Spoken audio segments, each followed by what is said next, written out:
하나님이 쓰시는 시나리오, 하나님이 쓰시는 시나리오라는 제목으로 하나님의 말씀 나누도록 하겠는데요. 정말 오랜만에, 진짜 오랜만에 마스크를 벗고 설교하는 것 같아요. 처음인 것 같기도 하고, 우리 부서에서는 마스크 벗고 설교하는 게. 그래서 지금 코로나 완화 정책으로 지난달부터 이제 설교자하고 찬양 인도자는 마스크를 벗고 해도 된다라는 거였는데, 한 달 정도 더 지켜봤어요. 한 달 정도 더 지켜보고 이제 6월부터 저는 찬양 인도자에게도 벗고 해라 하고 했는데, 찬양 인도자는 아직까지도 이제 방역에 대한 열심히 특심이다 보니까 마스크 쓰고 하셨고, 저는 6월부터 이제 마스크 벗고 하겠습니다. 불만 있으세요? 없죠. 네. 하나님이 쓰시는 시나리오라는 제목으로 말씀 전하고자 하는데요. 여러분들 영화 좋아하세요? 영화 다들 좋아하시죠? 드라마는 안 봐도 영화는 보시는 것 같아요. 여러분들이 영화를 보고 나서 야, 이 영화 정말 재밌었다 라고 평가하는 재밌는 영화의 기준이 있다면 뭐가 있을까요? 뭐 여러 가지 기준이 있을 수 있겠지만, 저 같은 경우에는 스토리예요. 스토리. 어떤 이야기를 가지고 있는가, 그리고 그 스토리가 얼마나 훌륭하고 얼마나 흥미로운 스토리인가라는 것을 결정하는 것은 저에게 있어서는 위기인 것 같아요. 스토리에도 여러 가지 요소가 있잖아요. 발단, 전개, 위기, 절정, 결말, 이렇게 있잖아요. 그렇죠? 여러분들 다 기억하시죠? 몰라요? 이거 고등학교 때 다 공부하는 거 아니에요? 그렇지 않아요. 그래서 이 중에서도 어떤 위기가, 여러 가지 요소 중에서도 어떤 위기가 이 주인공에게 나타나고, 또 그 주인공이 그 위기를 어떻게 논리적으로, 진짜 말도 안 되게 해결하는 거는 재미가 없어. 이 논리적으로 또 해결해야 돼. 논리적으로 떡밥들 다 회수가면서, 그리고 또 얼마나 그 위기를 통쾌하게 극복하느냐, 그거에 따라서 그 영화가 재미있다 또는 재미없다, 이렇게 말을 하게 되는 것 같아요. 영화에는 여러 가지 위기가 있죠. 영화에 등장하는 위기들, 뭐 예를 들면 뭐 관계의 위기가 있을 수 있고, 또 생명의 위기, 죽느냐 사느냐, 이런 문제를 가지고 하기도 하고, 또 뭐 손가락 한번 튕기는 거 가지고서는 전 우주의 절반이 죽냐 사느냐 라고 하는 뭐 우주의 위기, 지구의 위기, 뭐 이런 것들이 있어요. 사실 우리가 영화 보는 게 결국에는 이 위기들을 얼마나 어떻게 잘 극복하고 해결하는가, 그거를 보려고 우리가 또 영화를 보는 거 아닌가, 그런 생각도 듭니다. 그래서 어떻게 보면 영화에서 위기가 크면 클수록, 또 그 위기가 어려우면 어려울수록 그 영화가 좀 더 흥미롭게 느껴지죠. 그리고 성경에는요, 이렇게 영화 같은 위기들을 이겨내는 흥미로운 이야기가 굉장히 많이 있죠. 그 중에서도 오늘 우리가 본 본문의 주인공이 되는 요셉은 진짜 말도 안 되는 그런 위기들을 극복해낸 사람이었었죠. 일단 요셉은 17살에 형들에 의해서 애굽의 종으로 팔려가게 됩니다. 그런데 또 거기서 누명을 쓰게 되죠. 보디발 장군의 아내에 의해서 누명을 쓰고 감옥을 가요. 감옥에 들어가가지고 거기서 한참 있다가 같이 감옥을 쓰는 사람 중에서 술 맡은 관원장의 꿈을 해몽해줘요. 그러면서 네가 다시 복직될 거다. 그러면서 네가 복직이 되면은 나를 기억해줘라. 그래서 나도 좀 꺼내줘라. 그 부탁을 했어요. 근데 이 술 맡은 관원장이 진짜로 복직이 됐어. 꿈 해몽대로. 근데 그러고 나서 요셉을 까먹어버린 거예요. 그래가지고 요셉은 또 오랫동안 그 감옥에서 있게 되죠. 그렇게 노예로 그리고 죄수로 13년의 시간을 보내요. 노예로 그리고 죄수로 보내는 13년의 시간. 그 시간을 보내고 30살이 됐을 때, 17살에 애굽으로 팔려나가가지고서는 노예와 죄수 13년 지내고 30살이 됐을 때 바로 왕의 꿈을 해몽하죠. 그러면서 진짜 꿈과 같은 일이 일어났어요. 꿈과 같이 노예에서 죄수에서 한 나라의 총리가 되는 일이 이 요셉에게 일어나게 되죠. 그리고 국무총리가 되고 나서 요셉은 진짜 바로의 꿈을 해몽한 대로 7년의 풍년이 있게 됩니다. 여러분들 이 이야기 웬만한 거 다 알죠? 그쵸? 한 번쯤은 다 들어본 이야기가, 제가 간단하게 이야기하는 거예요. 자세히 이야기하지 않고 하니까는 처음 들어보시는 분은 이런 이야기가 있구나 하고서 창세기를 읽어보세요. 들어보셨던 분들은 이렇게 진행되는구나. 오랜만이야. 배에서 내려가지고 다시 봤어? 그래, 보는데 갑자기 너무 오랜만이라가지고 잘 지냈어? 아니, 배 타고서 오랫동안 있었던 친구 오랜만에 나와가지고 반가워서 잠깐 있었어요. 스승의 날이라 온 거구나. 그래. 그래, 이렇게 해서 요셉은 그 꿈을 꾼 대로 7년의 풍년이 먼저 있죠. 7년의 풍년이 있고 7년의 풍년이 끝났어. 그리고 그 꿈대로 7년의 흉년이 시작된 거야. 7년의 흉년이 시작되는 그 중에서 흉년의 2년차가 됐을 때, 그때가 바로 우리가 오늘 지금 본문으로 본 이 말씀의 배경이 되는 거예요. 7년의 풍년이 먼저 있었어요. 7년의 풍년이 먼저 있었지만 그럼에도 불구하고 이 흉년을 대비하지 못했던 사람들은 2년의 흉년이 오자마자 다들 이제 굶주림에 허덕이기 시작하는 거예요.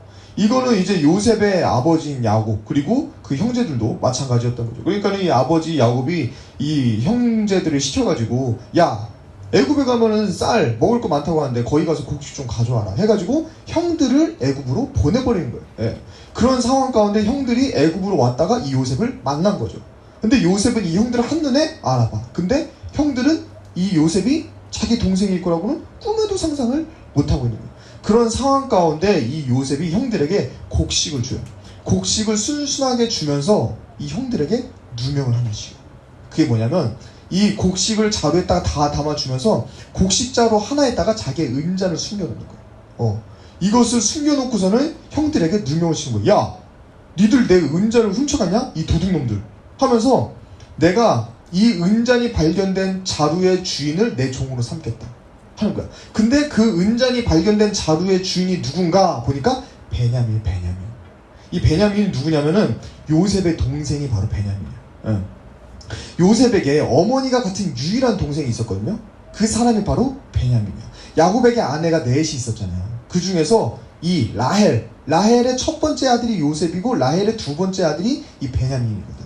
근데 이 베냐민을 요셉은 알았던 거지. 그래서 이 베냐민만 콕 집어가지고서는 얘를 내 종으로 삼겠다 이렇게 이야기를 하는 거예요. 근데 여기서 갑자기 한 사람이 등장해. 한 사람이 등장하는데 그 사람이 누구냐? 바로 유다가 나타나가지고 갑자기 이렇게 얘기하는 거예요. 안 된다고. 제발 안 된다고. 베냐민은 우리 아버지가 가장 사랑하시는 아들이라고. 차라리 나를 종으로 삼아달라고. 이 유다가 갑자기 그러면서 이 유다가 하는 얘기가 뭔가 들어보니까 이 유다가 먼저 누군지 어떤 사람인지 먼저 말씀드리면 이 유다는 이 요셉이 애굽으로 팔려갈 때 있잖아요. 17살 때. 그때 이 요셉을 팔아버리자. 애굽에 팔아버리자라고 말을 했던 사람, 그 형제들을 주동했던 사람이 바로 이 유다였어. 그러니까 17년 전에는 자기를 팔자고 주동했던 이 유다가 갑자기 나서서 자기 베냐민 동생 종되면 안 된다 라고 이야기를 하는 거예요. 그래서 뭐라고 얘기하냐면은 예전에도 우리 아버지가 애지중지하던 아들이 하나 있었는데 그 아들 죽어버렸다. 그리고 그 아들의 유일한 친동생이 바로 이 베냐민이다.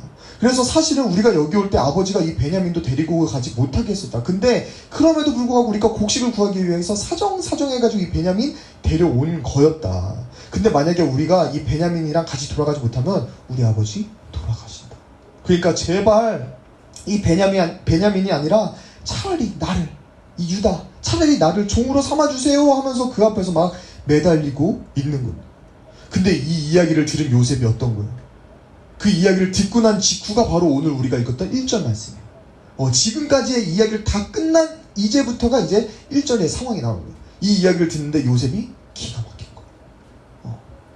나를 팔자고 했었던 형이었어, 유다. 나를 팔자고 했었던 형이 이제는 과거의 실수를 되풀이하지 않겠다고, 이제는 자기를 희생해서 내가 종이 되겠다고, 나를 차라리 종으로 삼아달라고 하고 있는 상황이라는 거예요. 과거에는 유다, 자기 때문에 동생을 잃었지만 자기 때문에 또 다른 동생을 잃게 할 수 없다. 이제는 내가 내 동생 지키겠다. 내가 이 동생 대신 이제는 내가 종이 되겠다. 예전에는 내가 내 동생 팔아서 종으로 삼았지만 이제는 내가 내 동생 대신에 내가 종이 되겠다 하면서 나서고 있는 유다의 모습이라는 거예요. 이 상황을 지켜보고 있는데 요셉이 감정을 주체하지 못하고 있는 거예요. 17살 때 헤어졌어요. 17살 때. 17살 때 헤어졌다가 22년 만에 만난 거예요. 이제까지 형제들과 나서 자라고 알았던 그 시간보다도 더 긴 시간을 요셉은 따로 지내고 있었던 상황이었어요. 형들 때문에 그 오랜 시간 22년, 그 13년이죠. 13년 동안 낯선 땅에 와가지고서 얼마나 많은 죽을 고비를 넘겼는지 몰라요. 13년을 고생했어요. 13년. 그리고 22년이 지나서 2년, 7년, 그리고 흉년 2년째 지나가고 있으니까 22년에 지나가고 있는 상황에서 과거를 생각하는데 고생한 시간들, 그리고 그때의 그 공포들이 아직도 이 요셉에게는 생생했을지 모르는 거예요. 자기를 애굽의 종으로 팔았던 이 형들에 대해서 이 요셉은 죽이고 싶은 마음이 있었을지도 몰라요. 그리고 지금 이 상황에서 요셉은 그 형들에 대해서 충분히 복수도 할 수 있는 위치였었어요. 근데 요셉은 그러지 않는 거예요. 그러지 않아요. 왜? 일단 형들의 변한 모습을 봤기 때문에. 일단은 형들의 변한 모습을 봤어요. 특별히 자기를 팔자고 했었던 그 유다가 바뀐 모습을 이 요셉이 봤기 때문입니다. 그리고 또 중요한 것, 그것은 이 상황을 연출해내신 하나님을 이 요셉이 봤기 때문이에요. 이러한 상황을 만드신 하나님. 요셉은 알았던 거예요. 이 모든 것은 어쩌다 보니까 된 것이 아니라, 이 모든 것은 형들의 그냥 시스템으로 어떻게 된 것이 아니라, 모든 것은 하나님이 짜신, 하나님이 짠 시나리오, 각본이다. 그러한 상황 가운데서 하나님이 지금 나에게 원하시는 반응은 복수가 아니다. 이것을 요셉은 알았던 거예요. 그것을 알게 하는 것이 오늘 우리가 본 말씀이에요. 4절, 우리 4절, 5절, 7절, 8절 같이 보도록 하겠는데, 다시 한 번을 같이 읽어보도록 하겠습니다. 창세기 45장 4절 같이 읽습니다. 시작.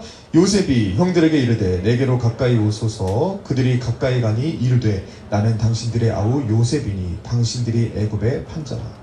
당신들이 나를 이곳에 팔았다고 해서 근심하지 마소서, 한탄하지 마소서. 하나님이 생명을 구원하시려고 나를 당신들보다 먼저 보내셨나이다. 하나님이 큰 구원으로 당신들의 생명을 보존하고 당신들의 후손을 세상에 두시려고 나를 당신들보다 먼저 보내셨나니, 그런즉 나를 이리로 보낸 이는 당신들이 아니요 하나님이시라. 요셉이 말하는 거예요. 형님들, 나 요셉이에요. 나 요셉이에요. 당신들이 나를 팔았다고 걱정들 하지 마십시오. 당신들이 나를 팔아서 지금 내가 이곳에 있는 것이 아니라 우리 가족들 구원하시려고, 그리고 이 땅에 있는 많은 사람들을 구원하시려고 하나님이 나를 이곳에 먼저 보내신 거예요. 그러면서 형제들 한 사람 한 사람 다가가서 그 사람들을 안아주고 그 사람들의 볼에 입을 맞추는 거예요. 요셉이 먼저 겪었던 13년의 시간, 노예로 또 죄수로 있었던 그 13년의 시간이 얼마나 처절하고 괴로웠을까요? 13년이에요. 13년. 네, 우리가 13년이라고 막연하게 느껴지긴 하지만 우리는 어때요? 3년? 3년이 뭐예요? 3개월. 3개월만 우리가 힘든 가운데 있고 3개월만 우리가 힘든 상황 가운데 있으면 어때요? 죽고 싶다라는 말이 나와요. 죽고 싶다는 말이 나오고 하나님이 있긴 있나요? 하면서 나에게 쫓아와서 따지잖아요. 또 나를 이렇게 위기 가운데 밀어넣은 그런 사람들에 대해서 우리는 얼마나 독한 마음을 품어요. 죽이고 싶다. 내가 죽이지 못하면 다른 사람이라도 좀 죽여줬으면 좋겠다. 길 가다가 차에 치워 죽었으면 좋겠다. 그러잖아요. 근데 요셉은 13년의 그 고난의 시간, 그 위기의 시간들을 지나고 나면서 과거의 그 고통들에 대해서 이 요셉은 복수하지 않았더라는 거예요. 복수하지 않았어. 먼저 보디발의 장군의 아내, 이 진짜 요셉이 겁탈하려고 한 거였어요? 아니잖아요. 순전히 진짜 누명을 쓴 거잖아요. 예. 이 요셉이 총리가 되자마자 벌벌 떤 사람 중에 한 사람이 보디발의 아내였을지 몰라. 근데 요셉은 복수하지 않았어.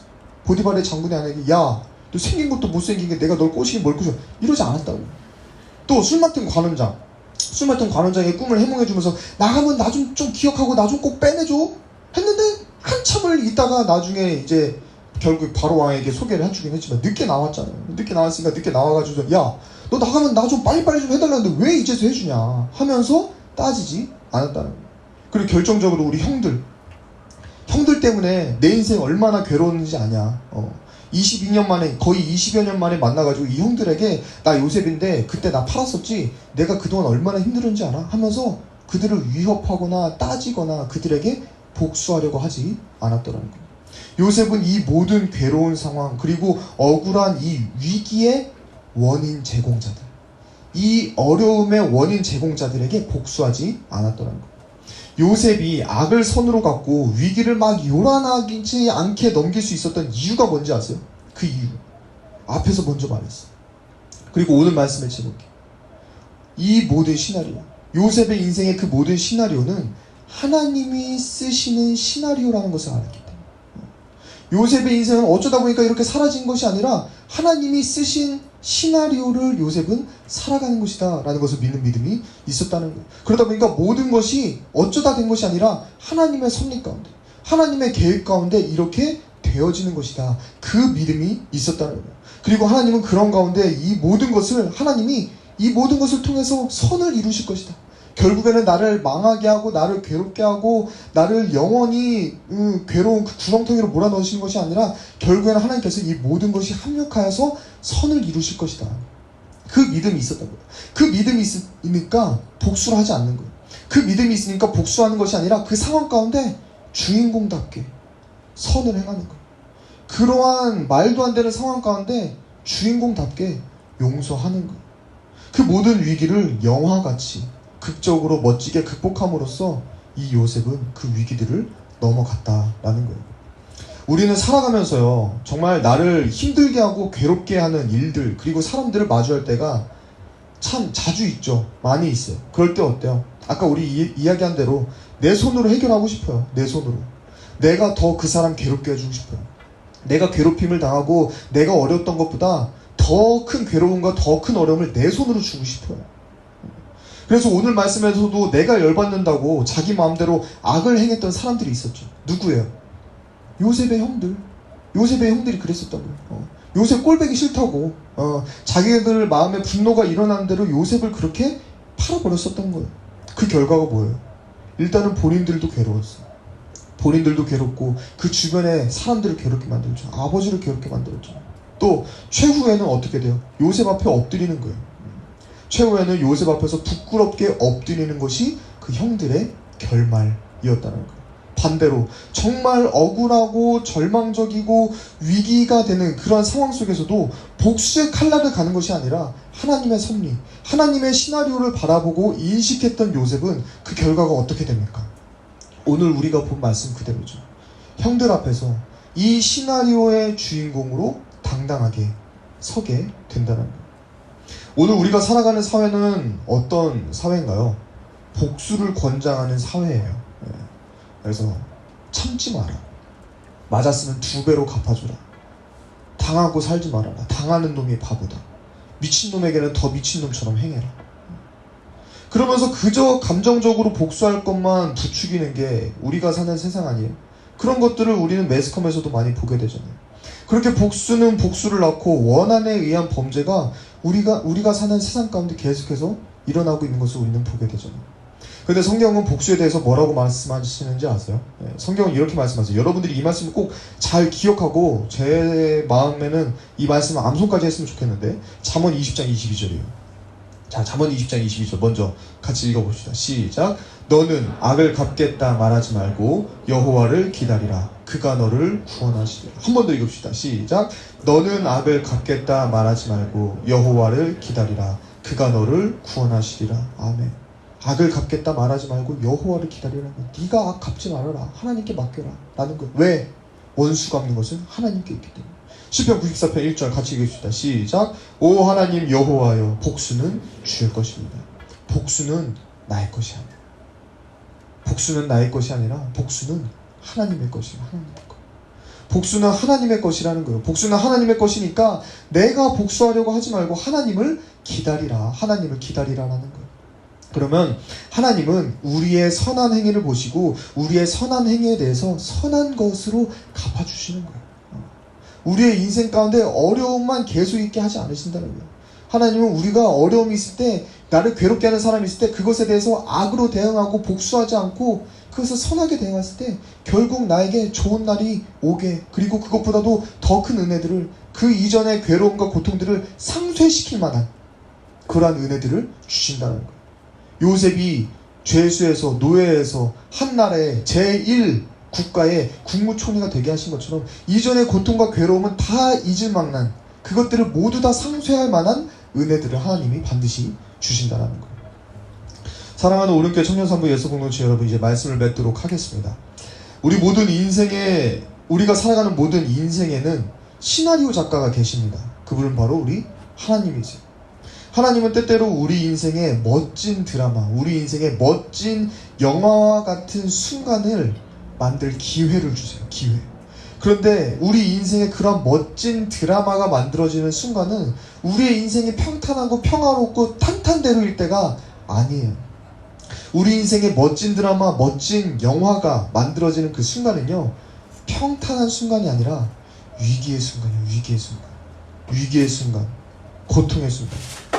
하나님은요, 우리에게 위기의 순간, 고통의 순간을 주시고 그 위기를 주인공답게 멋지게 극복할 기회를 주신다라는 거예요. 하나님이 그렇게 우리에게 만들어주시는 우리의 인생의 영화와 같은 그 순간에서 우리가 할 일은 무엇이냐? 딱 하나만 하면 돼요. 그것은 뭐냐면 선을 행하는 거예요. 선을 행하는 거. 시편 37편 27절에서 시편의 저자가 이렇게 이야기합니다. 악에서 떠나 선을 행하라. 그리하면 영원히 살리라. 악에서 떠나 선을 행하라. 선을 행하라. 어떤 상황에서도 선을 행하라는 것. 어떤 상황에서도 선을 행하는 자에게 복이 있다는 것. 어떠한 말도 안 되는 위기 속에서도, 어떠한 말도 안 되는 고통 속에서도 그 고통을 내가 어떻게 되갚아줄까? 복수의 칼날을 가는 것이 아니라 그 가운데도 선을 행하라는 것. 그 가운데도 내가 어떻게 하나님의 주인공답게 선하게 이 시간을 지나갈까? 견뎌낼까? 그 마음 가운데 선을 행하라는 것. 요셉도 그랬어요. 억울하고 분했어요. 그러지만 복수하지 않았어요. 요셉은 억울하고 분한 상황 가운데 복수하지 않고 그에게 주어진 상황에 오직 선을 행했어요. 선하게만 대응했어요. 왜 나에게 이러냐 따지지 않았어요. 어떻게 이럴 수 있느냐 그러지 않았어요. 너 그때 그랬지 하면서 복수하지 않았다는 거예요. 오직 선하게 대응했을 때 요셉은 그 인생이 이 세상의 그 어떤 영화보다도 멋진 이 인생의 주인공이 된 것을 우리는 볼 수가 있습니다. 하나님은 우리 인생이 그저 그런 인생이 되길 원하지 않았어요. 하나님은 우리의 인생이 그저 그런 인생이 아니라 정말 멋진 이야기들로 가득 찬 영화 같은 인생으로 우리가 살기를 원하십니다. 그래서 하나님은 때로 우리의 인생 가운데 위기의 순간을 주세요. 하나님은 우리의 인생이 영화 같은 멋진 삶 되기 원하시다 보니까 우리의 삶 가운데 고통의 시간을 주기도 하세요. 그렇게 우리의 인생의 위기의 순간, 고통의 시간이 왔을 때 그 시간들을 불평과 분노와 복수로 채우는 악역이 아니라 하나님을 믿는 믿음 가운데 이 시나리오를 쓰시는 분은 하나님이시다. 하나님이 지금 나의 인생의 영화를 만드는 시간이다. 그 믿음을 가지고 악을 악으로 갚는 것이 아니라 악을 선으로 갚는 인생. 복수가 아니라 용서함으로 하나님께 칭찬받는 인생. 그렇게 요셉처럼 하나님께 인정받는 여러분들의 인생 다 되시기를 우리 예수님의 이름으로 축복합니다. 아멘. 이 시간에 우리 말씀 생각하면서 같이 찬양하도록 하겠습니다.